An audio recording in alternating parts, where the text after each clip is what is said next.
हरे कृष्ण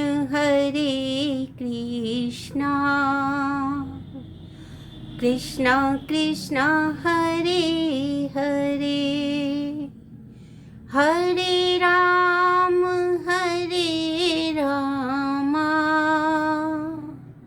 राम राम हरे हरे। हरे कृष्णा हरे कृष्णा। सभी भक्तजनों को मेरा बहुत बहुत प्रणाम। आज मैं भगवान कृष्ण के उस गुण के विषय में बताना चाहूँगी जो कि बहुत बार हम सब भक्तों के भीतर कुलबुलाता रहता है। हम सब जानते हैं कि यह संपूर्ण विश्व, यह पूरा संसार और उसमें रहने वाले हम सब जड़ चेतन सब प्राणी प्रभु के ही लीला मात्र से यहाँ उपस्थित है और प्रभु सर्वत्र व्याप्त है। तथापि ऐसा क्यों होता है कि हमें वो कहीं दिखाई नहीं देते।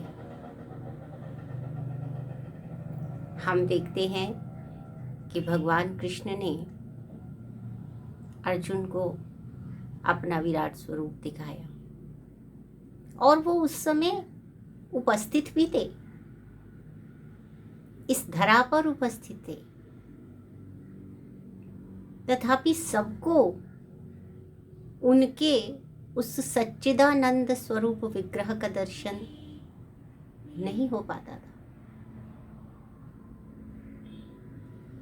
तो प्रभु ने स्वयं भगवत गीता में कहा, न अहम प्रकाशः सर्वस्य योग माया समावृता मूढ़ो अयम न अभिजानाति लोको मामजम अव्ययम। हरे कृष्ण। अर्थात वो कहते हैं कि मैं सभी के लिए प्रकाशित नहीं हूँ, क्योंकि मैं अपनी जो योग माया है उससे आवृत रहता हूँ। इसलिए जो मूढ़ व्यक्ति है अर्थात जो अज्ञानी है वो मुझे नहीं जान पाता। वो नहीं जानता कि मैं अव्यय हूँ, अर्थात भगवान कृष्ण अजम और अव्यय अक्षर हैं। हरे कृष्णा। तो अज्ञान क्या है कि जब जो मूढ़ व्यक्ति है, अज्ञानी है, वो भगवान को अपने ही समान मानता है और तदाकार हो जाने की चेष्टा करता है। कैसे, जैसे हमने देखा कि जो गुरु सभा थी उसमें एक प्रस्ताव आया कि भगवान कृष्ण को सभाध्यक्ष बनाया जाए। तो शिशुपाल उस समय उनका विरोध करते, किंतु पितामह भीष्म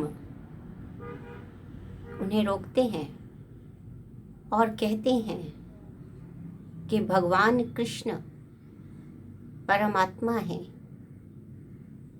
वो कोई साधारण मनुष्य नहीं है। साधारण मनुष्यों के समान क्रियाकलाप करते हुए भी वो भगवान है, परमात्मा है। और इसी प्रकार से जो पांडव जन थे उन्हें भी वो उसी स्वरूप में दिखते थे।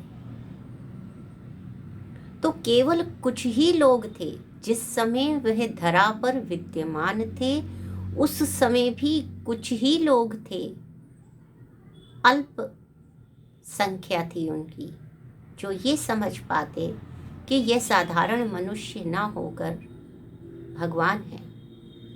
स्वयं दुर्योधन ने भी उन्हें एक सामान्य दूत समझकर बांधने की चेष्टा तक कर डाली। और तब प्रभु ने जो अपना स्वरूप दिखाया, उसे भी अन्य सभी जो सभागण थे, भीष्म विदुर, इनको छोड़कर, द्रोणाचार्य जी को छोड़कर जो अन्य सभासद थे, उनकी आंखों में अत्यंत प्रकाश फैल गया और उस प्रकाशातिरेक से वो भगवान के दर्शन नहीं कर पाए। हरे कृष्णा। तो भगवान ये कहते हैं कि मैं योग माया से आवृत रहता हूँ, और इसीलिए ईशो उपनिषद में भी जो भक्त है वो भगवान से कैसी प्रार्थना कर रहे हैं। वो प्रार्थना करते हैं कि हिरण्मयेन पात्रेण सत्यस्य अपहितं मुखम तत्तं पूषन् न अपावृतं सत्य धर्माणा दृष्टये। क्या प्रार्थना कर रहे हैं कि हे प्रभु, आपका जो सच्चिदानंद स्वरूप जो विग्रह है, उसके दर्शन मैं नहीं कर पा रहा हूँ, तो आप कृपा करके इस ब्रह्म ज्योति स्वरूप जो हिरण्य पात्र है, अर्थात स्वर्ण पात्र है, इसे हटा लीजिए, इस आवरण को हटा लीजिए, क्योंकि इस आवरण को, ये जो योग माया का आवरण है, ये हट जाने के बाद ही मुझे भगवान के सच्चिदानंद विग्रह का दर्शन हो सकता है। हरे कृष्णा। भागवतम में भी कुंती जी ये कहती हुई भगवान से प्रार्थना करती हैं कि हे भगवान, अपना ये आवरण हटाकर हमारे नेत्रों को तुष्ट कीजिए, हमें अपना वह स्वरूप दिखा दीजिए। हरे कृष्णा। तो भगवान ये कहते हैं कि जब भक्त निष्काम हो जाता है, जब भक्त शुद्ध हो जाता है, जब भक्त ये समझ जाता है कि मैं अजन, अव्यय, अक्षर, विभु और सर्वव्यापी हूँ, और वो जीव है जो कि अपनी कामनाओं के कारण इन प्रकृति के गुणों के अधीन होकर, मोहग्रस्त होकर, इच्छा और घृणा से ग्रस्त होकर इस संसार में विचरण करता जा रहा है, जन्म मरण के चक्र में फंसा हुआ है, वहाँ से बाहर नहीं आ पा रहा है।